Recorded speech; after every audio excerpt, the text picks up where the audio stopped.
අපි වීඩියෝ දෙකකින් කතා කරා ජ්‍යාමිතිය තුළ එන ත්‍රිකෝණ සම්බන්ධයෙන් පළවෙනි වීඩියෝෙන් කතා කරා ත්‍රිකෝණවල ඇඟේම තියෙන ගති ලක්ෂණ තුනක් අභ්‍යන්තර කෝණවල එකතු 180යි බාහිර කෝණ සමාන වන ආකාරය ඒ වගේම සමද්විපාත ත්‍රිකෝණය. දෙවෙනි වීඩියෝෙන් කතා කරා ත්‍රිකෝණ අංගසාමි කාරණාව සම්බන්ධයෙන් අද ත්‍රිකෝණ තුන්වෙනි වීඩියෝෙන් කතා කරන්නේ ඍජුකෝණී ත්‍රිකෝණය. ඔබ කල්පනා කරා මේ ඍජුකෝණී ත්‍රිකෝණය වෙනම කතා කරන්න කියලා.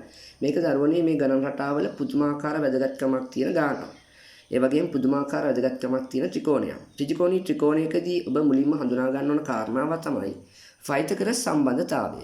ෆයිතගරස් සම්බන්ධතාවයේදී කතා කරන්නේ ත්‍රිකෝණී ත්‍රිකෝණයක අංශක 90ට ඉස්සරහින් ඉන්න පාදය අපි හඳුනා ගන්නවා කර්ණපාදය. ඒ කර්ණපාදයේ දිග සහ ඉතිරි පාද අතර දිගවල සම්බන්ධතාවයක් අපි නිරූපණය කරනවා. 5 වර්ගය සමානයි 4 වර්ගය ධන 3 වර්ගය. ඒ නිසා අපි මෙතනින් ෆයිතගරස් ත්‍රිත්වය කියලා නිර්මාණයක් හදා ගන්නවා 3 4 5 ත්‍රිකෝණය. ඒක දෙගුණ කරලා අපිට හදා ගන්න පුළුවන් දරුවනේ 6 8 10 කියන දිගවල් ටික. ඊට වගේම මේක තුන් ගුණයක් කරොතින් අපිට 9 12 15 කියන දිගවල් ලකුණු කරගන්න පුළුවන්. ඔබ මේ දිගවල් ටික මතක තියාගන්න. ඔබ දන්නවා ඇති මේක ඇත්තටම විසඳලා ගන්න රටාව. නමුත් මම ඔබට කෙටි පේපරය සඳහා මතක තබා ගැනීම සඳහා මේ දිගවල් සඳහන් කරනවා 3 4 කියන දිගවල්ත් එක්ක එනවා නම් අනිවාර්යෙන් 5 දිගක් වෙන්න ඕන කියලා පොඩ්ඩක් මතකයේ තබා ගන්න. ඒක ඔබට භාවිතයේදී පහසු වෙන්න පුළුවන්. ඒ වගේම මෙන්න මේකත් පොඩ්ඩක් මතක තබා ගන්න. දිග 13ක් වෙන එක පැත්තක් 12ක් වෙන ත්‍රිකෝණී ත්‍රිකෝණයක අනිත් පාදය 5ක් වන වග.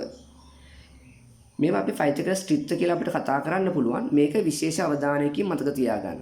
ඔබට භාවිතයේ පහසු වෙයි මතක තියාගත්තොත්. ඒ වගේම ත්‍රිකෝණී ත්‍රිකෝණයක් තුල ත්‍රිකෝණී ත්‍රිකෝණය අනිවාර්යෙන් මෙන්න මේ වගේ අර්ධ වෘත්තයක් කෝණයක් තුල දකින්න පුළුවන්.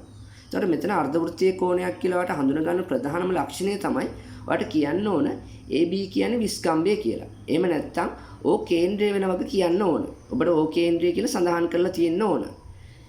ඔය ආකාරණාව තුල ඔයා හඳුනා ගන්නෝ AB විස්කම්භය හෝ කේන්ද්‍රය නම් මෙතන අර්ධ වෘත්තීය කෝණයක් කියලා. ඒතර අර්ධ වෘත්තීය කෝණයක් දැකපු ගමන් ඔයා මෙන්න මේ අංශක 90 ලකුණු කරගන්න ඕන. ඒතකොට ඔබට මේක ගාන තුලත් අර වගේම මෙතනට දෙනාගේ 10ක් දීලා මෙතනට 8ක් දීලා මෙයාගේ දිග අහන්න පුළුවන්. එතකොට ඔයාට ශනික උත්තරේ 6යි කියලා ගන්න පුළුවන්. මේක විසඳීමකින් කරන්න ඕන. නමුත් මුකුත්ම බැරි දරුවන් සඳහා මම මේක මතක් කිරීමක් විදිහට කතා කරන්නේ 10යි 8යි නම් අනිවාර්යෙන් එතනත් එක්ක සම්බන්ධ වෙන ඕන දිග 6යි. ඒ වගේම මේ ඍජුකෝණී ත්‍රිකෝණය ගොඩක් වෙලාවට දකින්න පුළුවන් තවත් අවස්ථා දෙකක් තියෙනවා. ඒත් වෘත්තයක් මතමයි අපි කලින් කතා කරපු ඍජුකෝණී ත්‍රිකෝණය දැක්කේ විස්කම්භය මත. නමුත් මේ ත්‍රිකෝණී ත්‍රිකෝණ නිර්මාණය වන්නේ ජායක් මත. ඒතකොට ජායක් කියන්නේ මොකද්ද කියලා කිව්වොත් මෙන්න මේ AB රේඛාව තමයි ජාය.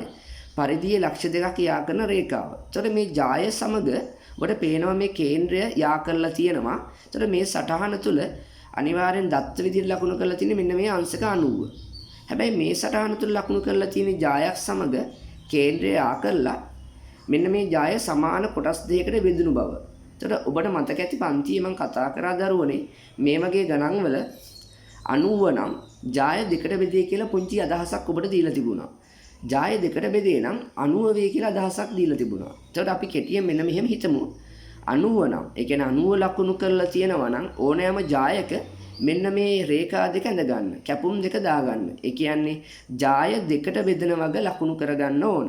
එතකොට ඔබට මේ ගාන තුලින් බලන්න පුළුවන් AB ජායේ දිග දීලා තියෙන වෙලාවක AB ජායේ දිග අහන වෙලාවක ඔයාලට මෙතන 90 නම් ත්‍රිකෝණී ත්‍රිකෝණය පේනවා.